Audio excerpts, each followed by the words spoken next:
రంగారెడ్డి జిల్లా గండిపేటలో గోల్కొండ రిసార్ట్లో బీఆర్ఎస్ ఎమ్మెల్యేలు ఎమ్మెల్సీలకు work shop ఉండబోతోంది.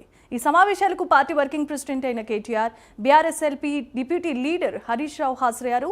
అసెంబ్లీలో అనుసరించాల్సిన వ్యూహాలపై వారు దిశానిర్దేశం చేస్తున్నారు. అలాగే సభలో లేవనెత్తాల్సిన ప్రజా సమస్యలు, నియమ నిబంధనలు, రాజ్యాంగ అంశాలు, అవగాహన తదితర అంశాలపై అవగాహన కల్పించబోతున్నారు. ఇదే అంశానికి సంబంధించి మరిన్ని అప్డేట్స్ను మా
రంగారెడ్డి జిల్లా గండిపేటలో గోల్కొండ రిసార్ట్స్లో బీఆర్ఎస్ ఎమ్మెల్యేలు ఎమ్మెల్సీలకు వర్క్ షాప్ నిర్వహిస్తున్నారు. ఈ సమావేశాలకు పార్టీ వర్కింగ్ ప్రెసిడెంట్ అయిన KTR, BRS LP deputy leader Harish Rao హాజరయ్యారు. అసెంబ్లీలో అనుసరించాల్సిన వ్యూహాలపై దిశానిర్దేశం చేస్తున్నారు. అలాగే సభలో లేవనెత్తాల్సిన ప్రజా సమస్యలు, నియమ నిబంధనలు, రాజ్యాంగ అంశాలపై అవగాహన కల్పించనున్నారు.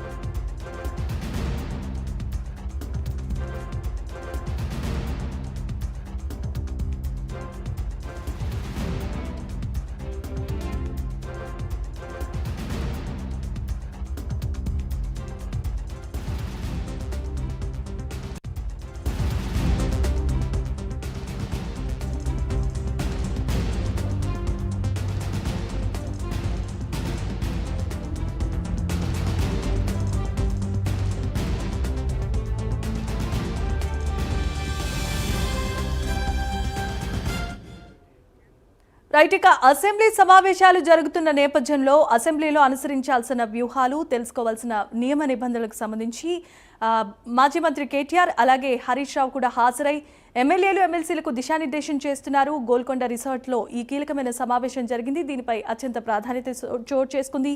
ఇదే అంశానికి సంబంధించి మరిన్ని అప్డేట్స్ అందించడానికి మా కరెస్పాండెంట్ చందు కూడా సిద్ధంగా ఉన్నారు. చందు, చెప్పండి. జమీమా, ఈ నెల 16 నుంచి అసెంబ్లీ సమావేశాలు జరగబోతున్నాయి. ఈ నేపథ్యంలోనే బీఆర్ఎస్ పార్టీ ఎమ్మెల్యేలు ఎమ్మెల్సీలకు దిశానిర్దేశం చేస్తున్నారు. ప్రస్తుతం గండిపేటలోని గోల్కొండ రిసార్ట్స్లో ఎమ్మెల్యేలు ఎమ్మెల్సీలు అదేవిధంగా party working president KTR, Harish Rao అందరూ కూడా హాజరయ్యారు. వీళ్ళకి వర్క్షాప్ అయితే ఒకరోజు వర్క్షాపు జరుగుతుంది. ఈరోజు ఉదయం 8 గంటల నుంచి ప్రారంభమైంది వర్క్షాప్, సాయంత్రం 5 గంటల వరకు కొనసాగుతుంది. పలు అంశాలపై కొంతమంది వక్తలు అయితే వీళ్ళకు మొత్తం శిక్షణా తరగతులు కూడా నిర్వహిస్తున్నారు. ప్రధానంగా చూసినట్టయితే ఇప్పటికే అసెంబ్లీ సమావేశాలలో అనుసరించాల్సిన వ్యూహాలను కూడా ఈ యొక్క సమావేశంలోనే ఖరారు చేయబోతున్నారు. ముఖ్యంగా సభలో లేవనెత్తాల్సినటువంటి ప్రజా సమస్యలు, అదేవిధంగా నియమ నిబంధనలు, రాజ్యాంగ అంశాలపైన కూడా అవగాహన కల్పించబోతున్నారు. ముఖ్యంగా ఇప్పటికే కౌన్సిల్ డిప్యూటీ చైర్మన్ బండ ప్రకాష్, అదేవిధంగా మండలి ప్రతిపక్ష నాయకుడు మధుసూదనాచారి వీళ్ళందరికీ కూడా దిశానిర్దేశం చేస్తారు. ముఖ్యంగా ముగింపు సెషన్లో కేటీఆర్ కూడా మాట్లాడతారు, అదేవిధంగా హరీష్ రావు కూడా మాట్లాడతారు. ముఖ్యంగా చూసినట్టయితే అసెంబ్లీలో ప్రభుత్వం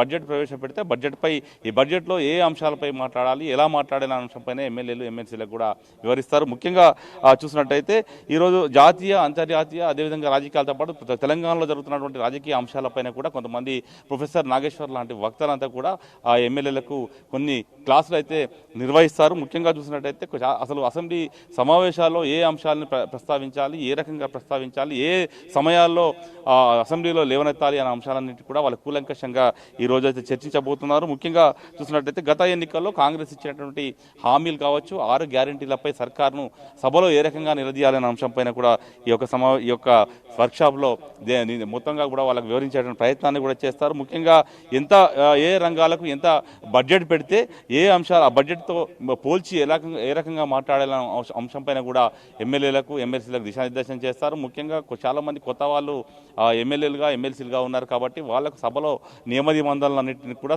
చాలా కూలంకషంగా కూడా ఈ వక్తలంతా కూడా వివరించబోతున్నారు. ముఖ్యంగా బీఆర్ఎస్ పార్టీ మొదటిసారి అధికారంలోకి వచ్చిన తర్వాత ఇలాంటి ట్రైనింగ్ సెషన్ను నాగార్జున సాగర్లో ఒకసారి నిర్వహించిన తర్వాత మాత్రం ఎప్పుడు ఇలాంటి శిక్షణ తరగతులు అయితే నిర్వహించలేదు. ముఖ్యంగా ప్రతిపక్షంలో ఉంది కాబట్టి కొత్త వారు తొలిసారిగా ఎన్నికైన వాళ్ళు కూడా కొంతమంది ఉన్నారు కాబట్టి శిక్షణ ఇప్పిస్తే ఆ అంశాలపై వాళ్ళకి నాలెడ్జ్ వస్తుంది. చాలా చక్కగా అసెంబ్లీలో ప్రజా సమస్యలను ప్రస్తావించే అవకాశం ఉంటుందని కూడా శిక్షణ తరగతులను కూడా ఏర్పాటు చేశారు. ముఖ్యంగా చూసినట్టయితే ఇప్పుడు ప్రస్తుతం అయితే ఎమ్మెల్యేలు ఎమ్మెల్సీలకు వీటిపై దిశానిర్దేశం చేస్తున్నారు. మరికొద్ది రోజుల్లోనే పార్టీ సంబంధించినటువంటి క్యాడర్ కూడా ఆయా జిల్లాల్లో శిక్షణ తరగతులు కూడా ఇప్పించాలని కూడా అటు బీఆర్ఎస్ పార్టీ భావిస్తూ ఉంది. ఈ క్రమంలోనే మొదటగా ఎమ్మెల్యేలు ఎమ్మెల్సీ శిక్షణ తరగతులు ఇచ్చిన తర్వాత వారికి కూడా ఇవ్వాలని కూడా డిసైడ్ అయింది. ముఖ్యంగా చూసినట్టు అసెంబ్లీ సమావేశాల్లో అనుసరించాల్సిన వ్యూహాలపైన కూడా ఈ యొక్క సమావేశం దిశానిర్దేశం చేస్తారు. ముఖ్యంగా ఇప్పటికే చాలా సమస్యలు ఉన్నాయి. ముఖ్యంగా ఇటు మూసి బాధితుల సమస్య కావచ్చు, ఖమ్మంలో వెలుగుమట్ల భూబాధితులకు సంబంధించిన సమస్యలు కావచ్చు, అదే హిల్ట్ పాలసీ కావచ్చు, ఇలా చాలా సమస్యలపై ఇప్పటికే బీఆర్ఎస్ పార్టీ పోరాటం చేస్తుంది. ఈ అంశాలన్నింటినీ కూడా అసెంబ్లీ సాక్షిగా మళ్ళీ ప్రొజెక్ట్ చేయాలి, ఖచ్చితంగా ప్రభుత్వాన్ని నిలదీయాలి అంటూ కూడా ఇప్పటికే బీఆర్ఎస్ పార్టీ భావిస్తున్న నేపథ్యంలో ఈ డే లాంగ్ సెషన్లో కూడా ఇవి అన్ని అంశాలపైన కూలంకషంగా చర్చించి ఏ అంశాలపై అసెంబ్లీలో మాట్లాడాలి, ఏ అంశాలను టార్గెట్ చేస్తూ అటు అధికార పక్షాన్ని నిలదీయాలనే అంశంపైన ప్రధానంగా ఈ యొక్క పూర్తి 1 డే సెషన్లో కూడా నిర్ణయించబోతున్నారు. జమీమ్మ. Right, thanks for the updates Chandu.